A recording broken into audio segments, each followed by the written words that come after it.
បុប្ផាណាផ្កាមិនរុះរយបុប្ផាណាស្នេហាក្នុងរបបខ្មែរក្រហមបុប្ផាណាអ្នកទោសគុកទួលស្លែងបងប្អូនដែលធ្លាប់ឮឈ្មោះគាត់អត់មិនត្រឹមតែប៉ុណ្ណឹងខ្ញុំក៏ធ្លាប់បានឃើញគេយកសាច់រឿងជីវប្រវត្តិរបស់គាត់មកធ្វើជាវីដេអូដែររហូតមកដល់គេដាក់ឈ្មោះមជ្ឈមណ្ឌលមួយដែលនៅក្នុងទីក្រុងភ្នំពេញដែលឈ្មោះថាមជ្ឈមណ្ឌលបុប្ផាណាដោយសារតែខ្ញុំបានទៅគុកទួលស្លែងហើយខ្ញុំបានស្ដាប់សារសំឡេងដែលគេនិយាយពីឈ្មោះអ្នកស្រីបុប្ផាណាអញ្ចឹងហើយជាហេតុដែលខ្ញុំមកមជ្ឈមណ្ឌលនេះឈ្មោះពេញរបស់គាត់គឺហួតបុប្ផាណាហើយឈ្មោះហៅក្រៅគឺឈ្មោះមុំ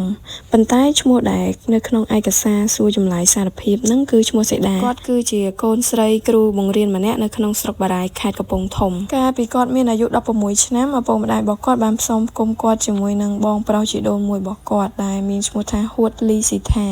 ហើយឈ្មោះហៅក្រៅរបស់គាត់គឺដែតប៉ុន្តែអាពាហ៍ពិពាហ៍របស់គាត់ត្រូវបានពជាពេលដោយសារតែមានរដ្ឋប្រហារនៅឆ្នាំ1970ហើយគាត់ទាំងពីរនាក់ក៏ត្រូវរស់នៅឆ្ងាយពីគ្នាអញ្ចឹងរហូតដល់ឆ្នាំ1973អ្នកស្រីបុប្ផាណាគាត់ក៏បានជួបនឹងលោកស៊ីថាវិញម្ដងទៀតនៅវត្តលង្កានៅក្នុងទីក្រុងភ្នំពេញនឹងប៉ុន្តែក្នុងពេលនោះគឺលោកស៊ីថាគឺជាសង្ឃរហូតដល់ខែមេសាឆ្នាំ1975លោកស្រីបុប្ផាណាក៏ត្រូវបានគេចម្លៀសទៅនៅរស់នៅស្រុកកំណើតវិញដែលនៅស្រុកបារាយខេត្តកំពង់ធំហ្នឹងហើយពេលដែលបុប្ផាណាត្រឡប់ទៅរស់នៅក្នុងស្រុកបារាយវិញក៏បានជួបជាមួយនឹងលោកស៊ីថាទៀតដែលពេលហ្នឹងក៏ជាកម្មាភិបាលម្នាក់ដែលមានឈ្មោះថាដែតហើយការជួបគ្នាលើកនេះដែរម្ដាយឪពុករបស់គាត់ក៏បានផ្សំផ្គុំគាត់ទាំងពីរឲ្យคล้ายជាប្តីប្រពន្ធនឹងគ្នាតែម្ដងប៉ុន្តែទោះបីយ៉ាងណាក៏ដោយគាត់ទាំងពីរគឺអត់បានរស់នៅមួយគ្នាទេដោយសារតែលោកស៊ីថាក៏គាត់ត្រូវទៅបំពេញការងារនៅភ្នំពេញហើយអ្នកស្រីបុប្ផាណាក៏ត្រូវធ្វើពលកម្មនៅស្រុកបារាយហ្នឹងប៉ុន្តែគាត់នៅតែបន្តតាក់ទងគ្នាតាមរយៈការសរសេរសម្បត្តិស្នេហាឆ្លើយឆ្លងអញ្ចឹងណាប៉ុន្តែការធ្វើទង្វើបែបនេះគឺគាត់ធ្វើទាំងបថុយបឋានទេដោយសារតែការធ្វើបែបនេះគឺនៅសម័យខ្មែរក្រហមគឺគេហាមឃាត់មែនតើតាមខ្លឹមសារដែលគាត់សរសេរនៅក្នុងសម្បត្តិហ្នឹងគឺអ្នកស្រីបុប្ផាណាគាត់បានហៅខ្លួនឯងថាជាសេដាដែលជាឈ្មោះតួអង្គក្នុងរឿងរាមកេរ្តិ៍នៅឆ្នាំ1976ដែលក្រោយពីការចាប់កុយធួនដែលជារដ្ឋមន្ត្រីក្រសួងពាណិជ្ជកម្មលោកដែតហើយនិងមនុស្សដែលនៅក្រោមបង្គាប់កុយធួនក៏ត្រូវបានគេចាប់ទៅមន្ទីរស-21ដែរនៅថ្ងៃទី19កញ្ញា1976អាចមកពីគេរកឃើញនៅសម្បត្តិដែលគាត់ទៅសេឆ្លើយឆ្លងគ្នានឹងបន្ទាប់មកអ្នកស្រីបុប្ផាណាក៏ត្រូវបានគេចាប់ខ្លួនពីស្រុកបារាយបញ្ជូនមកមន្ទីរស-21នៅថ្ងៃទី2ខែតុលា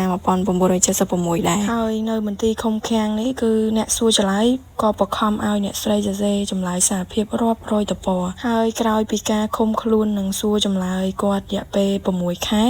លោកស្រីហួតបុប្ផាណានិងស្វាមីរបស់គាត់ត្រូវបានពួកខ្មែរក្រហមសម្លាប់នៅក្នុងថ្ងៃតែមួយតែម្ដងគឺនៅក្នុងថ្ងៃ18មិនិនា1977ហើយសប្តាហ៍ថ្ងៃឯកសារសួរចម្លើយសារភាពរបស់គាត់ក៏ដូចជាឯកសារពាក់ព័ន្ធផ្សេងៗដែលតាក់ទងនឹងអ្នកស្រីបុប្ផាណាក៏គេមានតម្កល់នៅសារមន្ទីរគុកទួលស្លែងដែររហូតដល់គេយកសាច់រឿងរបស់គាត់ទៅនិពន្ធជាសៀវភៅអញ្ចឹងណាឥឡូវយើងងាកមកមើលមជ្ឈមណ្ឌលបុប្ផាណាវិញបងខ្ញុំឆ្ងល់អញ្ចឹងណាហេតុអីបានគេប្រើឈ្មោះបុប្ផាណាជាឈ្មោះមជ្ឈមណ្ឌលនេះវិញតាមដែលខ្ញុំធ្លាប់មើលវីដេអូខ្សែភាពយន្តដែលគេយកមកចាក់បញ្ចាំងពីសាច់រឿងរបស់អ្នកស្រីបុប្ផាណាហ្នឹងគឺគេថាអ្នកស្រីធ្លាប់ខ្មែរក្រហមរំលោភហើយមានកូនទៀតហើយប៉ុន្តែអ្នកស្រីនៅតែអត់ចោះចាញ់នឹងជីវិតរបស់គាត់ចឹងហើយអ្នកស្រីក៏ធ្លាប់មានបំណងចង់សម្លាប់ខ្លួនដែរតែគាត់ធ្វើអត់បានសម្រេចហើយគាត់តស៊ូរហូតដល់គាត់បានជួបប្តីគាត់វិញចឹងហើយឈ្មោះបុប្ផាណាដែលគេយកមកដាក់ជាឈ្មោះមជ្ឈមណ្ឌលហ្នឹងគឺគោលបំណងគឺដើម្បីចង់ផ្សព្វផ្សាយអំពីការតស៊ូសេចក្តីក្លាហានរបស់អ្នកស្រីអញ្ចឹងណានិយាយទៅដោយសារតែការទៅទស្សនានៅគុកទួលស្លែងហ្នឹងគឺជាហេតុដែលខ្ញុំដឹងពីប្រវត្តិត្រួសត្រាសរបស់គាត់ហើយក៏ជាហេតុដែលខ្ញុំមកមជ្ឈមណ្ឌលហ្នឹងដែរហើយថ្ងៃដែលខ្ញុំមកហ្នឹងគឺចំថ្ងៃដែលគេបើកតាំងពិព័រណ៍រស់រាននេះតែម្ដងអ្នកនរគ្នានៅក្នុងមជ្ឈមណ្ឌលបុប្ផាណានេះគឺគេមានតាំងពិព័រណ៍មួយដែលមានឈ្មោះថារស់រានហើយវត្ថុក៏ដូចជារូបភាពដែលគេបានដាក់តាំងនៅហ្នឹងគឺសុទ្ធតែធ្លាប់បានឆ្លងប្រវត្តិសាស្ត្រប្រទេសកម្ពុជាជាច្រើនចំនួនដែរឧទាហរណ៍ដូចជាឧបករណ៍ថតនេះជាដើមគឺសុទ្ធតែប្រើប្រាស់តាំងពីជំនាន់មុនសម័យខ្មែរក្រហមទៀតអញ្ចឹងអ្នកនរគ្នាអាចទៅទស្សនាការតាំងពិព័រណ៍នឹងបានគឺគេបើកឲ្យទស្សនិកជនទៅមើលដោយឥតគិតថ្លៃតែម្ដងហើយសម្រាប់ការតាំងពិព័រណ៍នេះគឺគេបើកពីថ្ងៃ18តុលារហូតដល់15វិច្ឆិកាពីម៉ោង9ព្រឹករហូតដល់ម៉ោង6ល្ងាចសៅរ៍អាទិត្យតនីអីអ្នកនរគ្នាអាចទៅទស្សនាបានហើយគេមិនត្រឹមតែមានពិព័រណ៍រស់រាននេះទេនៅមជ្ឈ ចាំដូរផាណាក៏គេមានចាក់ជាខ្សែភាពយន្តឲ្យយើងមើលដែលឥតគិតថ្លៃដែរអញ្ចឹងបាយបាយអ្នកនរគ្នាជួបគ្នាវីដេអូក្រោយទៀតខាងលំងលួងខាងខោខាងអីហ្នឹង